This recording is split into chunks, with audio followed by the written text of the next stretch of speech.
the DEA, Harris County, Precinct 5, DPS, and HPD, narcotic investigation. The suspect was wanted on a $100,000 bond. Officers stopped him, two officers, HPD officers, both 10 years of service, assigned to the Highway Interdiction Unit. Once they stopped the suspect, they asked him to get out the car. A few words were exchanged. The suspect got out the car and immediately started firing upon our officers. The officers returned fire, both of them, striking the suspect multiple times.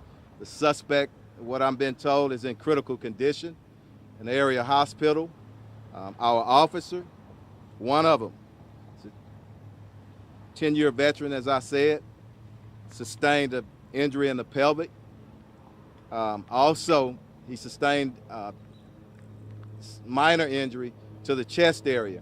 Thank God for his ballistic vest and a flashlight. I think it probably saved his life.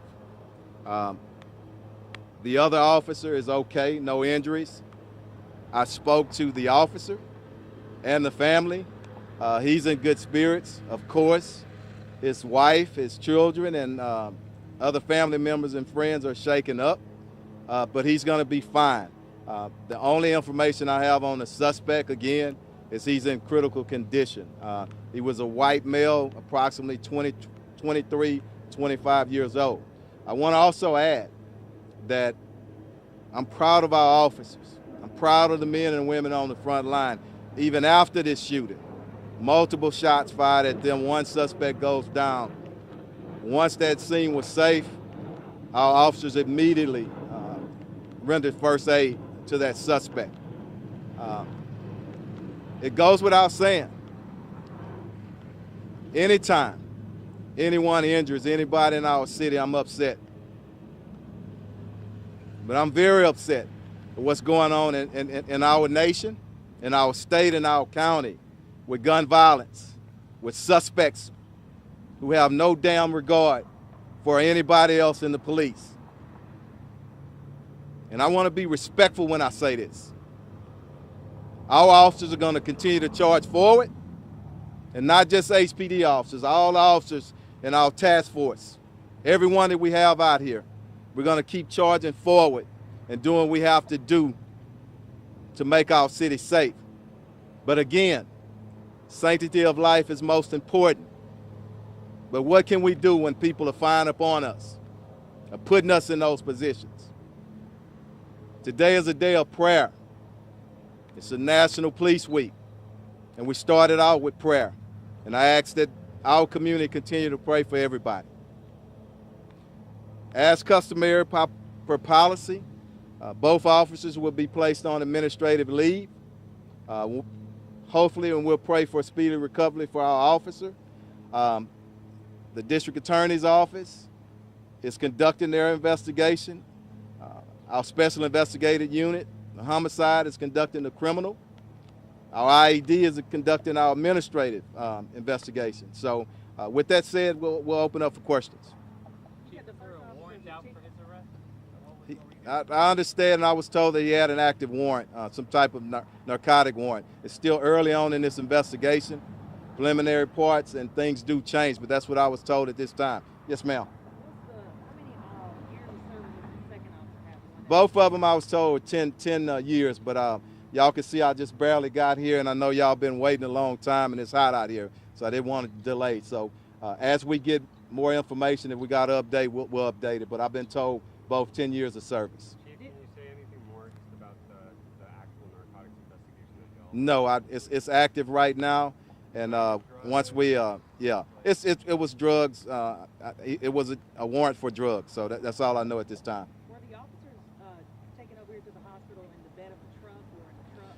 Thanks for asking that. I know one of our officers were self-transported, not by ambulance, by one of the officers on the task force with them. They knew that they were very close by, and they wanted to get him here quickly. The suspect was transported by ambulance, and the second officer was possibly transported by ambulance, but we'll check on it for you. That truck at the scene, the gas station, is that the truck the suspect was driving and the bullets Yeah. Window, the front I'm window. I'm gonna go to the scene after I leave here, but I came directly to the hospital. But I was told that the suspect's vehicle, whatever it is still on the scene. They're still processing it. Chief, did you want to discuss our body-worn camera policy about that we're going to release video? Absolutely, thank you. Yeah, and as per policy, we're gonna release all officer-involved shootings when we can legally do so within 30 days in our city. Thank you. Release the officer's name. No, not as yet. His family is there, but they still have some more family members that they're trying to contact. But sometime this day we'll release that. Okay. Can you talk to him about the danger? You touched on it a little bit in your statements, but this is a traffic stop. Yes, it's a narcotics investigation, but it's a traffic stop, and immediately he gets out and shoots.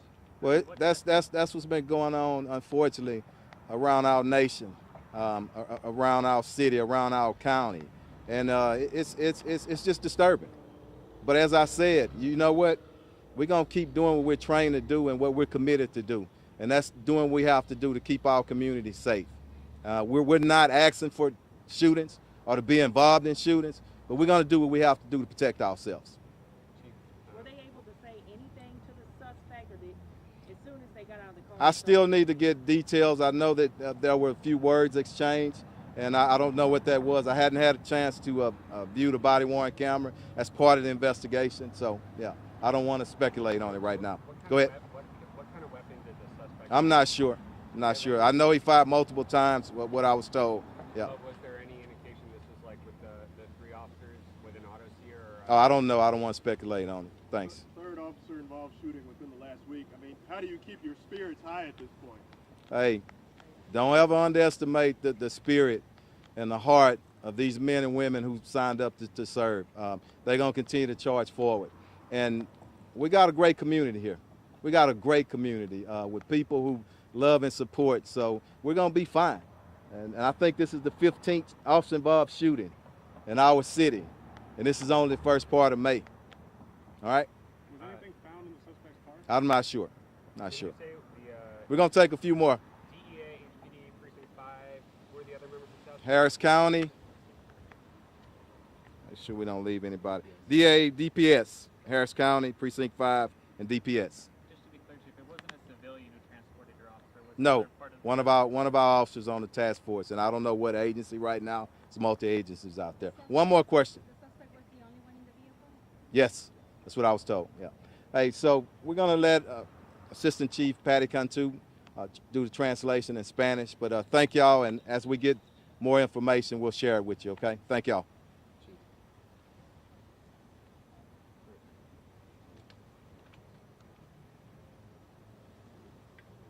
Okay.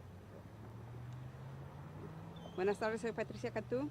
Estoy aquí dando la información para el tiroteo que pasó en la cuadra de 11430 la Gulf Freeway a las 11:20.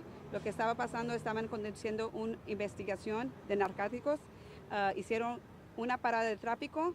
El sospechoso estaba manejando sobre el freeway.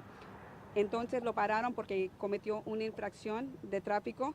El sospechoso se llegó a la estación de gasolina. El momento que el primer oficial comenzó a hablar con él para decirle que se salga del coche, el otro oficial estaba al otro lado. Entonces cuando el sospechoso comenzó a hablar con el oficial, abriendo la puerta, inmediatamente el sospechoso comenzó a dar tiros al oficial. El oficial se hirió en el pélvico, en el área del pélvico. Él cuando se estaba cayendo, todavía estando tiroteos, defendiéndose, y el otro oficial también llegó a asistir al oficial y comenzó a disparar también. El sospechoso le pegaron varias veces en el cuerpo. Entonces nosotros tenemos una investigación con Harris County, el precinto 5, DPS y la DEA.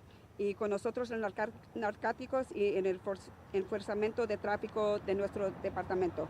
El sospechoso está fuera de fianza, $100,000, y está en lo mismo por la posición de narcóticos. Entonces nosotros los dos oficiales tienen 10 años con el departamento. El oficial recibió un balazo al pecho. De buena suerte que tenía su chaleco de balística y entonces lo protegió. Entonces ese tiene herida en el pecho y también en el pélvico. El otro oficial no recibió ningún balazo y entonces en este momento todos están bien, están tranquilos. El sospechoso está en condición crítica en otro hospital. Todos los oficiales que estaban en la escena hicieron un buen trabajo de asistir no solamente al oficial, pero también al sospechoso. Nosotros comenzamos el día rezando para todos y también para nuestra comunidad. De buena suerte que todo todavía está bien y nosotros estamos tranquilos y estamos esperando qué va a pasar. El vehículo todavía está en la estación de gasolinaria y entonces todavía estamos investigando, no sabemos qué está en el carro, pero la arma que tuvo los sospechosos todavía está allá en la escena. ¿Nos puede dar una descripción del sospechoso? ¿Mande? Descripción del sospechoso.